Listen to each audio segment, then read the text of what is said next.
The classroom buzzed with a low hum of restless energy. Desks lined the room like chess pieces, each student a pawn waiting for the next move. At the front, Professor Caldwell leaned against the podium, arms crossed, a smirk curling at the edges of his lips. His eyes scanned the room with the practiced arrogance of someone who thrived on control, on the subtle terror he could instill with just a glance. Every student had learned to tread lightly around him, every student. That is except one dotted the back of the room. Marcus sat quietly, his notebook open but untouched. His fingers drummed softly against the edge of the desk, a rhythm unnoticed by the others. To the untrained eye, he was just another student, polite, composed, invisible. But Marcus was no ordinary student. Beneath that calm exterior lay a mind, capable of seeing patterns where others saw chaos, solving problems that even seasoned mathematicians hesitated to touch. Today, however, he kept that brilliance hidden, like a blade sheathed in silence, waiting for the moment it would be needed. Professor Caldwell's gaze lingered on Marcus longer than usual, suspicion flickering across his features, a challenge, unspoken yet palpable, hung in the air. The room grew heavier, as if the walls themselves leaned in, anticipating the confrontation about to unfold. Caldwell's smirk widened. "I hope everyone is paying attention," he said, voice dripping with mock sincerity. "Some of you might actually learn something today if you're lucky." Students shuffled nervously, exchanging wary glances. A whisper ran through the back rows. The quiet rumor of Marcus's secret talent, dismissed by most, believed by few. But Caldwell had no idea what he was about to unleash or how badly his pride would backfire. He thought he could humiliate the smartest kid in the room. A narrator's voice echoed, low and deliberate.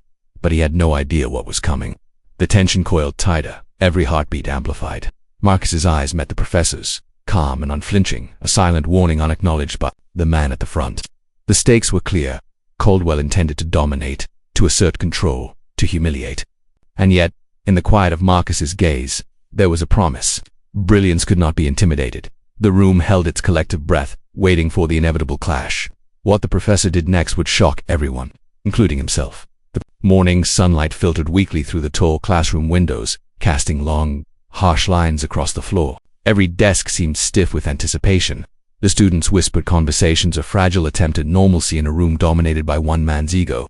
Professor Caldwell strode down the aisle with the deliberate cadence of someone who believed he owned not just the classroom, but every mind within it. His sharp eyes missed nothing, the trembling hand of a student about to answer a question, the nervous glance of one trying to hide ignorance, the subtle smirk of those who secretly found his theatrics tiresome. Caldwell thrived on control. For years, he had cultivated a reputation not for teaching, but for testing the boundaries of his students' confidence. His favorite pastime was public humiliation, a psychological game in which he always assumed victory. A wrong answer, a slight hesitation each became a weapon in his arsenal, and the classroom was his stage, and his students, unwilling actors in a drama of intimidation and fear. And yet, in the back row, Marcus sat with a posture so relaxed it almost seemed careless. His notebook lay open, untouched for now, but his mind was already racing ahead, calculating, analyzing, observing. Marcus had been underestimated for as long as he could remember. Teachers assumed quiet meant ignorance. Peers assumed silence meant weakness. But Marcus knew the power of restraint. He was gifted, yes, but more importantly, he understood patience, the kind that waits for the perfect moment to strike. The kind that lets arrogance stumble into its own trap. A subtle tension threaded the room, electric and unspoken. Students cast sidelong glances at Marcus, some with curiosity, others with quiet envy. Rumors had circulated about his talent, whispered in hallways and dorm rooms. The quiet genius who solved problems others couldn't even begin to understand. Yet no one dared speak too loudly. Professor Caldwell's wrath had a way of silencing even the boldest voices. Caldwell's gaze finally settled on Marcus. There was something different about this student, a spark that refused to be subdued. For the first time, the professor felt a flicker of uncertainty, quickly masked by his practiced smugness. He underestimated Marcus, as he had underestimated countless others, but this time, his arrogance was about to meet a mind he could not intimidate. The classroom seemed to shrink around them, every chair and desk pressing the students into a shared awareness of what was about to happen. Caldwell's voice cut through the murmurs, sharp and authoritative. "Marcus, I hope you're ready. Today's lesson will challenge more than just your memory." Marcus looked up, calm, unflinching. In that steady gaze, there was no fear, no doubt, only quiet confidence. He knew that brilliance could not be bullied. That knowledge carried a weight that the professor could not lift with sarcasm or sneers. A subtle foreshadowing hovered in the air. The equation Caldwell planned to write on the board was infamous, a problem no one had solved in years. And yet, Marcus's mind was already tracing the edges of its complexity, seeing solutions where others saw impossibility. No one could guess, a narrator intoned, voice low and deliberate, that the quiet kid in the back had solved problems others couldn't even understand. The room held its collective breath, suspended between arrogance and brilliance, between humiliation and triumph. The stage was set, the players clear, and the inevitable confrontation loomed like a storm on the horizon.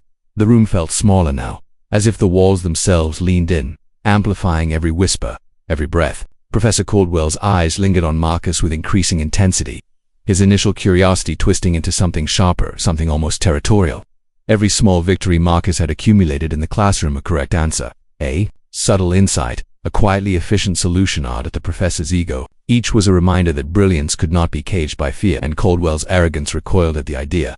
"Ah, Marcus," the professor began, voice smooth but edged with subtle menace. "You seem unusually attentive today. Tell me, how would you approach this problem?" He gestured toward a moderately difficult equation on the board. His tone carried the weight of a challenge, laced with a smirk meant to suggest superiority. Marcus glanced up, calm and unbothered, as if the question were nothing more than a warm-up. He outlined the solution clearly, deliberately, step by step, his mind moving with the precision of a practiced strategist. A few students muttered under their breath, eyes wide. Caldwell's smirk faltered for a fraction of a second, unnoticed by most, but not by Marcus. "Interesting," Caldwell said, voice tight, a forced chuckle in his throat. "Most students, let's just say they tend to miss that subtle point. But not to you, of course. Perhaps you enjoy making me look foolish." His words dripped with sarcasm, meant to provoke, meant to unsettle. The tension rippled through the classroom. Some students leaned forward, sensing the spark of confrontation. Others shifted nervously in their seats, aware that the atmosphere had transformed into a silent battlefield of intellect versus ego. Caldwell thrived on these moments, the nervous energy, the potential for embarrassment, but Marcus remained a fortress of composure. A calm center in the storm. The professor began escalating, introducing increasingly complex questions designed to expose gaps, to push Marcus into a mistake that would serve as public humiliation. Yet every attempt was met with quiet mastery. Marcus's answers were precise, his reasoning fluid, almost effortless. With every small triumph, Caldwell's facade cracked a little further, a flicker of frustration betraying the man who prided himself on control. Cinematic visuals painted the scene. A slow pan across Marcus's composed expression contrasted with Caldwell's tightening jaw, the twitch of his hand, the subtle narrowing of his eyes. The students' whispers grew louder, a mixture of awe and anticipation, each murmur carrying the weight of something extraordinary is happening here. The tension coiled tighter, every observer feeling the unspoken stakes, brilliance versus arrogance, dignity versus humiliation. Caldwell tried one last verbal jab, a final attempt to assert dominance. "Let's see if you can handle something truly impossible," he said, his voice dropping to a low, threatening cadence. The room's atmosphere shifted again, a tangible hush falling over every student. He strode to the board, chalk in hand, and began writing with deliberate flourish. The symbols sprawled across the black surface like an intricate trap. This was the problem no one had solved. A gauntlet thrown at Marcus's feet, an impossible equation meant to break the quiet prodigy who had, until now, remained untouchable. Eyes followed, hearts pounding, the classroom suspended in anticipation. Every whisper ceased, every gaze fixed. Marcus watched silently, unshaken. There was no panic, no hesitation, only focus. The camera roar, in cinematic terms. The narrative lens lingered on the unfolding scene, the tension so thick it could almost be cut with a knife. The contrast between Marcus's calm brilliance and Caldwell's mounting desperation. The silent anticipation of a drama about to explode. What'll happen next? The narrator's voice cut in, deliberate and slow. Would the professor finally claim victory, or would the quiet kid in the back shatter every expectation and every ego in the room? The answer was poised, on the edge, a breath away, as the impossible equation stood waiting, daring, mocking. That Professor Caldwell's smirk stretched across his face like a mask of confidence, carefully cultivated over years of commanding classrooms with fear and sarcasm. He turned to the students, sweeping his gaze across the room as if to announce the spectacle about to unfold. "No one has solved this in years," he said, voice dripping with self-satisfaction, chalk poised like a sword ready to strike. "Perhaps today will be different, but I doubt it." Every student's attention sharpened. Some leaned forward, curiosity tinged with dread. Others exchanged nervous glances, anticipating the impending humiliation of the quiet genius in the back. But Marcus, unfazed, unshaken, radiating a calm that seemed to bend the tension around him, simply opened his notebook, fingers brushing lightly over the page. He didn't speak, didn't hesitate, didn't even glance at the professor. He simply began. The first lines of his work were precise, almost elegant in their simplicity, breaking down the so-called impossible problem into manageable steps. The classroom, once filled with the professor's domineering presence, seemed to shrink, every eye drawn to Marcus's methodical movement of pen across paper. With each step, he unveiled the logic behind the chaos, translating complexity into clarity, as if the equation had been waiting for him all along. Caldwell's smirk faltered imperceptibly at first, a twitch at the corner of his eye unnoticed by most. But as Marcus progressed, the slow realization set in. This was no ordinary solution. Step by step, line by line, the impossible became inevitable. Marcus's mind danced across numbers, patterns, and proofs with effortless mastery, a quiet storm of intellect that no amount of arrogance could disrupt. Murmurs began to ripple through the room. "How is he?" whispered one student. "That's not possible," muttered another. Phones appeared from pockets, screens capturing the magic as classmates instinctively documented brilliance in motion. Social validation erupted, silently yet powerfully, a wave of awe and admiration spreading faster than any teacher could control. Caldwell's ego, once as solid as stone, began to crumble like fragile chalk under pressure. He leaned closer, scrutinizing every mark, every line, every subtle move of the pen. His jaw tightened. "No, this can't be right," he muttered under his breath, voice uncharacteristically uncertain. The arrogance that had fueled decades of domination evaporated in the room's electric air.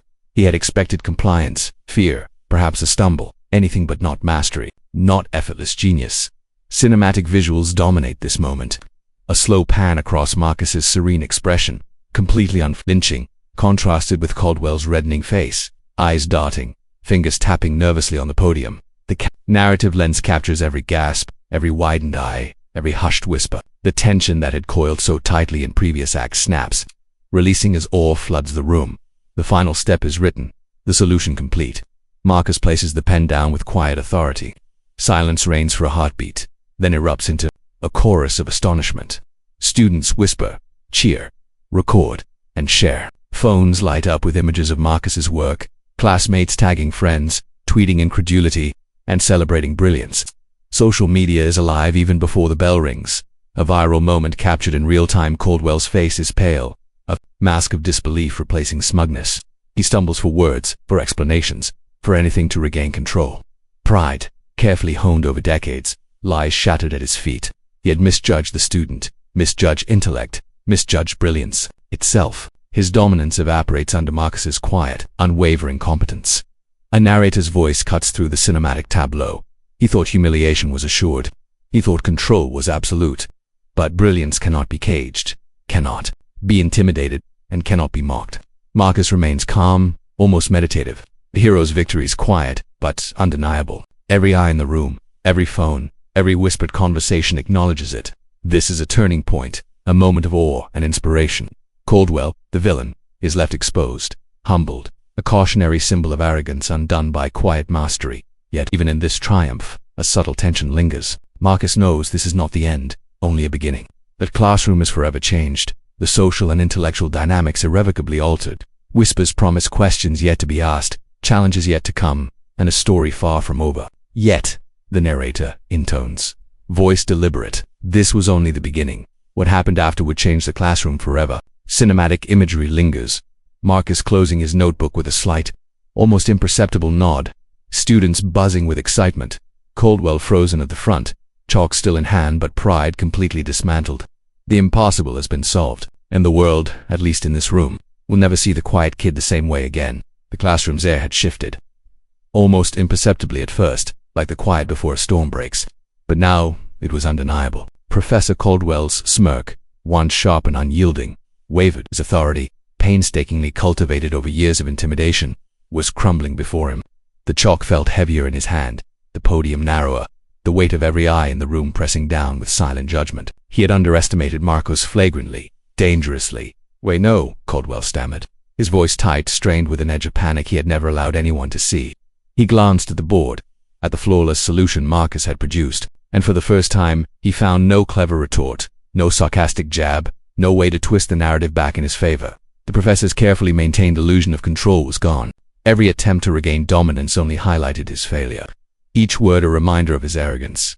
Marcus leaned back slightly, calm and composed, observing Caldwell's flailing attempts at authority. There was no gloating, no overt triumph, just an unspoken assertion of intellect and dignity. Then, with quiet precision, Marcus spoke, not in challenge but in instruction. His words soft yet commanding. If we approach it this way, we can simplify further. Each syllable reinforced a subtle reversal of power, a gentle but undeniable shift. The student was no longer on the defensive. The teacher was. A ripple moved through the room. Students who had been tense, apprehensive, now relaxed, emboldened by Marcus's composure. Phones emerged from pockets, capturing every motion, every expression, every moment of Caldwell's faltering authority. Whispers turned into hushed giggles, the first stirrings of a social triumph that could not be contained within the four walls. Every gesture of flustered correction from the professor was met with stifled laughter. Sympathetic glances and quiet cheers from Pierce. Caldwell's eyes darted to the students, now fully aware that the tide had turned. Each face reflected admiration for Marcus's subtle contempt for him, and a collective recognition of a narrative that had been rewritten and The professor's hands clenched around the chalk, his breathing uneven. For the first time, he felt the suffocating weight of being publicly wrong, of witnessing brilliance slip from the expected hierarchy and land decisively in someone else's hands. Cinematic visuals heightened the reversal. The camera or narrative lens lingered on Caldwell's pale face, sweat forming a subtle sheen on his brow, the slow zoom capturing his internal collapse. By contrast, Marcus remained serene, poised, the embodiment of calm genius. Light seemed to cling to him differently, as if the room itself acknowledged the shift of power. Every student's gaze flicked between hero and humbled villain, a dance of all validation and quiet vindication.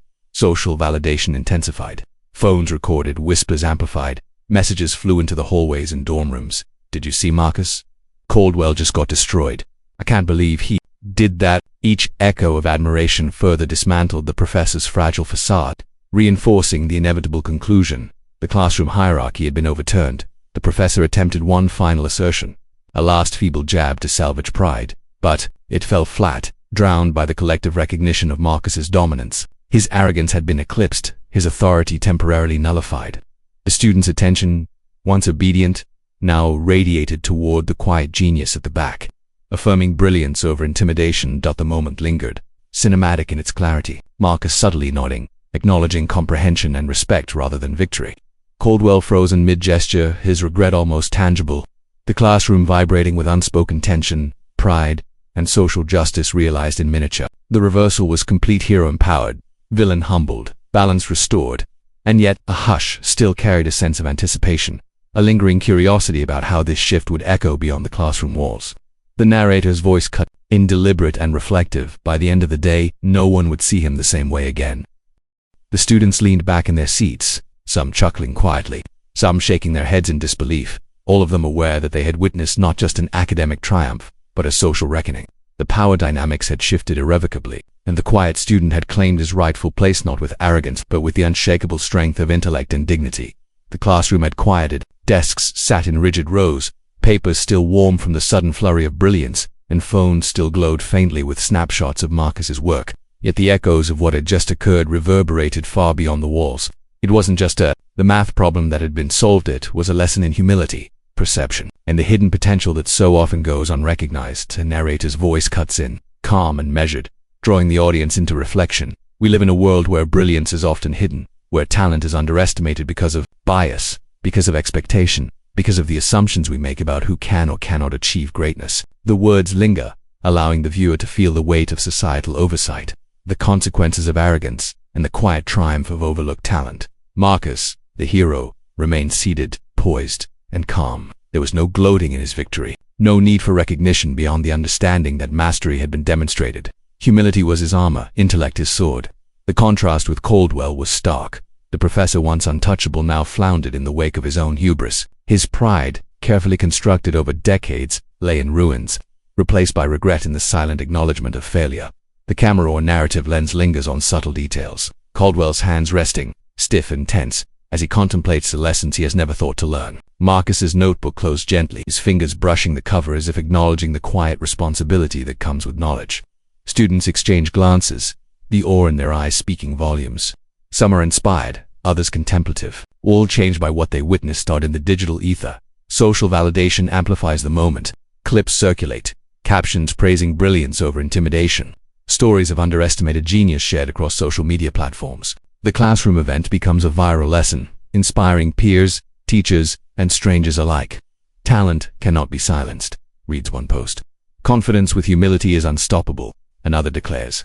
The ripple effect spreads further than the walls of that one room, a testament to the enduring power of respect, intellect, and dignity. The narrator's voice returns, deeper now, reflective. It's easy to underestimate those who remain quiet, to assume that arrogance and bluster are the measures of capability. But true brilliance is measured not in the fear it instills, but in the calm persistence of excellence, the dignity of mastery, and the courage to let one's talent speak for itself. Marcus rises, not triumphantly, but purposefully. Every step forward is deliberate, measured, unshakable. He embodies the ideal of intellect unspoiled by pride, a figure of inspiration for anyone who has been overlooked or underestimated. Caldwell watches, a shadow of authority replaced by a cautionary figure, a reminder of what arrogance can cost when confronted with humility and ability. The moment is cinematic. Slow-motion glimpses of students recording, whispering, reflecting. The fading sunlight glinting off Marcus's notebook. Caldwell staring at the board, chalk still in hand, a man confronted by both genius and his own short-sightedness. The narrative draws the audience's attention to the lesson far beyond equations, to the cost of hubris, the importance of listening, and the extraordinary power of quiet excellence. The voiceover concludes, resonant and inspiring. We are reminded that brilliance does not need to announce itself loudly. Respect must accompany authority, and humility is the true mark of strength. In a world too often blinded by bias, the quiet ones may be the most powerful of all. The classroom is still, yet alive with introspection. Every student, every observer, every viewer carrying the story away feels the resonance. It is a lesson in dignity, in intellect, in justice. The hero has risen not through confrontation alone, but through the timeless demonstration of mastery, patience, and humility. The villain has fallen, not through malice, but through his inability to recognize these truths. The classroom breathed again, slowly, as if exhaling a week's worth of tension in one long, measured sigh.